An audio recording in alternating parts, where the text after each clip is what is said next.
सुशांत सिंह राजपूत ने आत्महत्या की या उसकी हत्या हुई, ये बात आज समाज में हर जगह घूम रही है।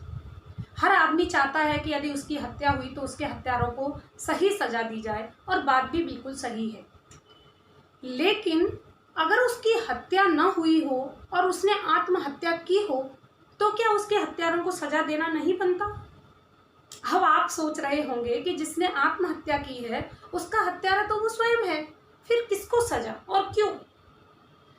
लेकिन आत्महत्या करने वाले इंसान के भी कितने हत्यारे होते हैं, आज मैं आपको उसी का खुलासा इस वीडियो में करने जा रही हूँ। परम विनय के साथ मैं डॉक्टर ममता शर्मा आप सभी का अपने चैनल माधव मंथन में बहुत बहुत स्वागत करती हूँ। सबसे पहले आपसे मेरी प्रार्थना ये है कि आप मेरे चैनल को यदि आपने सब्सक्राइब ना किया हो तो सब्सक्राइब कर दीजिए और बेल आइकॉन को हिट कर दीजिए, ताकि मेरे सभी वीडियो आपके पास समय समय पर पहुंचती रहे। हाँ, तो अब हम आते हैं मुद्दे की बात पर कि अगर किसी इंसान ने आत्महत्या की तो उसका हत्यारा कोई कैसे हो सकता है। तो अब मुद्दा ये है कि आदमी आत्महत्या करता क्यों है। आज जब इसकी तह में परतें खोलते हैं तो हमें एक शब्द सबसे ज़्यादा चलन में दिखता है, और वो है डिप्रेशन। डिप्रेशन एक ऐसा शब्द जिसका भारतीय समाज में, भारतीय इतिहास में कहीं कोई उल्लेख नहीं है। मैं दावे के साथ आपसे ये कह सकती हूँ कि आज से 20, 30, 40 साल पहले तक भारत के समाज में कोई भी इंसान किसी भी डिप्रेशन से आत्मघात नहीं किया करता था, या डिप्रेशन जैसी बीमारी कभी भारतीय समाज में थी ही नहीं, उसका कोई अस्तित्व ही नहीं था। आखिर ये बीमारी भारतीय समाज में इतनी तेजी से जो अपने पैर पसार रही है, उसका कारण क्या? अधिकतर आत्महत्याओं का कारण भी डिप्रेशन ही है। तो फिर ये डिप्रेशन आया कहाँ से? तो उसका अगर कारण हम ढूंढने जाते हैं, उसकी तह में अगर हम जाते हैं, तो सबसे पहला जो कारण है जिसने भारतीय समाज में आज इस बीमारी को, उसकी जड़ों को इतनी तेजी से फैलाया है, वो है हमारा अपनी संस्कृति से, अपने संस्कारों से दूर चले जाना। डिप्रेशन आया पश्चिमीकरण से, और पश्चिमीकरण क्या है? पश्चिमीकरण हद से ज़्यादा दिखाने का और अपनी सच्चाइयों से भागने का दूसरा नाम है। आज आप देखते होंगे इंसान अंदर से कितना अकेला है, लेकिन जब आप उसके सोशल मीडिया अकाउंट पर जरा सी नज़र घुमाएंगे तो उसके साथ आपको 10, 20, 50 लोगों का झुंड मिलेगा, दोस्तों के साथ मस्ती करते हुए या अच्छा समय बिताते हुए या तो पार्टियां करते हुए। इस तरह के बहुत सारे पिक्चर्स आपको उसके सोशल मीडिया अकाउंट्स पर देखने को मिलेंगे। लेकिन वही इंसान जब किसी कष्ट में होता है, दुख में होता है, परेशानियों में होता है, तो उसका वो एक भी दोस्त उस वक्त उसके साथ क्यों नहीं होता, क्यों वो अकेला पड़ जाता है, और वही अकेलापन उसको डिप्रेशन रूपी बीमारी से जकड़ देता है। तो फिर क्या आज ये समाज सिर्फ एक दूसरे की खुशियां बांटने के लिए रह गया?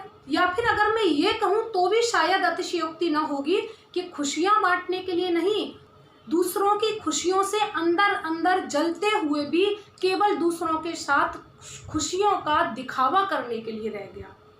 आज दिल से कोई भी किसी की खुशियों से खुश नहीं है, केवल एक दूसरे के साथ खुश रहने का ढोंग कर रहे हैं। तो फिर ये समाज आखिर इतना खोखला होता क्यों जा रहा है? आप जो मेरा वीडियो देख रहे हैं और सुन रहे हैं, मेरे वीडियो को पूरा होने के बाद जरा 10 मिनट आंखें बंद करके एक बार ये ज़रूर सोचना कि मेरे ऐसे कितने दोस्त हैं जिनके साथ मैं अपना दुख दिल से बांट सकता हूँ, जिन पर मैं 100% आंख बंद करके ये भरोसा कर सकता हूँ कि मेरे हर दुख को ये अपने तक सीमित रखेंगे और उस दुख के साथ दिल से दुखी होंगे। कहीं ऐसा तो नहीं कि हम अपने जिन मित्रों के साथ अपना दुख बांटते हैं वो उस वक्त हमारे साथ बैठकर उस दुख को सुन रहे हों और अंदर ही अंदर बड़े खुश हो रहे हों। कैसा खोखला हो गया ये समाज कि एक दूसरे के दुख से दुखी होना छूट गया। हमारे भारतीय समाज में आदिकाल से संयुक्त परिवार रूपी एक प्रथा हुआ करती थी, जिसमें घर के अंदर दादा दादी, चाचा ताऊ, बहुत सारे कजिन्स हुआ करते थे, जेठ जेठानियाँ हुआ करते थे, देवर देवरानियाँ हुआ करते थे। और जब जब इंसान अकेला महसूस करता था तो वो उनके साथ अपना सुख दुख बांटा करता था और वो उसकी ताकत हुआ करते थे। लेकिन समय के साथ परिवारों के विघटन हुए, लोगों को अकेले रहना ज़्यादा पसंद आने लगा और उसका सबसे बड़ा कारण ये था कि हम हर वक्त अपनी संस्कृति पर आघात करते रहे और पश्चिमीकरण से इतने ज़्यादा अट्रैक्ट होते रहे कि हमें ऐसा लगने लगा कि हमारी सारी खुशियाँ हमारे अकेलेपन में ही हैं। लेकिन ये अकेलापन अब हम लोगों के सर इस तरह चढ़ के बोलने लगा कि अब हम अकेलेपन से इतने अकेले हो गए कि हमारे पास सुख और दुख बांटने के लिए भी लोग न बचे। वो दोस्त जो हमारे साथ सैटरडे संडे पार्टियां करते हैं, जो हमारे साथ टूर करते हैं, जो हमारे साथ पिकनिक करते हैं, आखिर हमारे दुख के वक्त जब हम अपना दुख बांटने की कोशिश करते हैं तो वो इतनी भीड़ में भी हमें कोई क्यों नहीं दिखता? क्यों हम इतने अकेले पड़ जाते हैं कि हम किसी से अपना दर्द नहीं बांट पाते और अकेले घुटते घुटते इस संसार से अलविदा कहने तक का फैसला ले लेते हैं? तो ये हमारी और आपकी सभी की ड्यूटी है, क्योंकि हम सब जिम्मेदार हैं किसी की आत्महत्या के लिए भी, क्योंकि किसी की आत्महत्या के लिए भी वो एक अकेला इंसान जिम्मेदार नहीं है, आप और हम सब जिम्मेदार हैं। जब भी आपको लगे कि आपके सराउंडिंग में कोई इंसान अकेलापन महसूस कर रहा है, वो परेशान है, वो दुखी है, वो कह नहीं रहा लेकिन वो अंदर ही अंदर परेशान है, उसके पास जाइए, बैठिए, उसको सुनिए। एक इंसान के तौर पर ये हमारी ड्यूटी बनती है कि हम उसके दर्द को बांटें, लेकिन उसको सुनकर यहाँ खुशियाँ ना मनाइएगा, उसको महसूस कीजिएगा।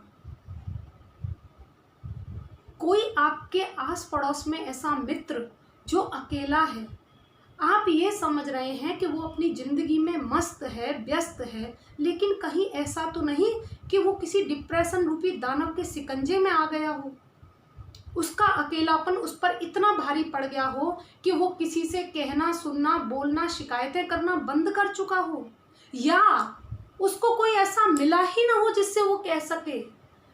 तो आप और मैं, हम सब इतने काबिल बने, हम सब इतने गहरे बने कि हम एक दूसरे के दुख और सुख को बांट सकें और किसी के दुख को यहाँ समेट सकें, किसी के दुख को यहाँ महसूस कर सकें, किसी के दुख को सुनने के बाद उसको पी सकें। अरे हम तो महाकाल की संतान हैं जो पूरे ब्रह्मांड का विष पी के भी गले में उतार लेते हैं। क्या हम किसी के दुख को पीकर अपने हृदय में नहीं उतार सकते? कहीं ऐसा ना हो कि हम किसी के दुख को सुनकर उसमें चटकारे लगाकर, उसमें मसाला लगाकर कहीं दूसरे लोगों में बांट दें। ऐसा ना करना। अगर हिम्मत हो किसी का दुख सुनने की तो ही सुनना, नहीं तो किसी के दुख को सुनकर उसमें मसाला लगाकर अपने दोस्तों में, अपने रिश्तेदारों में बांट दिया तो इससे बड़ा पाप मुझे नहीं लगता कि कोई और होगा। और उसके डिप्रेशन और उसकी आत्महत्या के हत्यारे भी फिर हम और आप ही कहलाएंगे। तो आइए हम अपने आप में एक ऐसे इंसान का निर्माण करें जहां आपका दोस्त ना हो फिर भी वो आपसे अपना दुख और सुख बांट सके, वो आपका अपना ना हो फिर भी वो आप में एक अपनापन महसूस कर सके। क्योंकि आप अगर किसी के आंसुओं को बांटने की क्षमता रखते हैं तो यकीन मानिए कि आप ईश्वर का ही एक कार्य कर रहे हैं। पूजा का मतलब ये बिल्कुल नहीं कि आप सिर्फ ईश्वर के सामने बैठकर आंखें बंद करके दीपक लगाकर और हाथ जोड़कर ही उसकी प्रार्थना करें। किसी के दुख को बांटना, किसी के दुख को कम करना, किसी के चेहरे पर खूबसूरत सी मुस्कान ले आना, ये भी उसकी ही सर्वोपरि भक्ति है। तो हम अपने समाज से इस डिप्रेशन रूपी दानव को तभी भगा सकते हैं जब हम सब मिलकर एक दूसरे के अकेलेपन को बांटें, एक दूसरे के दर्द को बांटें और इस समाज में किसी को भी उसके दर्द के साथ अकेला न छोड़ें। अगर हम ये नहीं कर रहे हैं तो यकीन मानिए समाज में होने वाली हर आत्महत्या के हत्यारे आप और हम हैं। इस डिप्रेशन रूपी दानव को उखाड़ फेंकने के लिए हमें साइकियाट्रिस्ट की ज़रूरत नहीं, हमें डॉक्टर्स की ज़रूरत नहीं, हमें काउंसलर्स की ज़रूरत नहीं, हमें एक दूसरे की ज़रूरत है, एक दूसरे के प्रेम की ज़रूरत है, एक दूसरे के सहारे की ज़रूरत है। और सबसे बड़ी बात, अपनी संस्कृति और अपने संस्कारों की ज़रूरत है।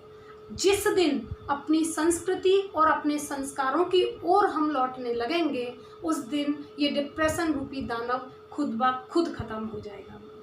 इसी के साथ मैं विदा लेती हूँ। अपने अगले वीडियो में जल्द ही मिलूँगी। नमस्कार।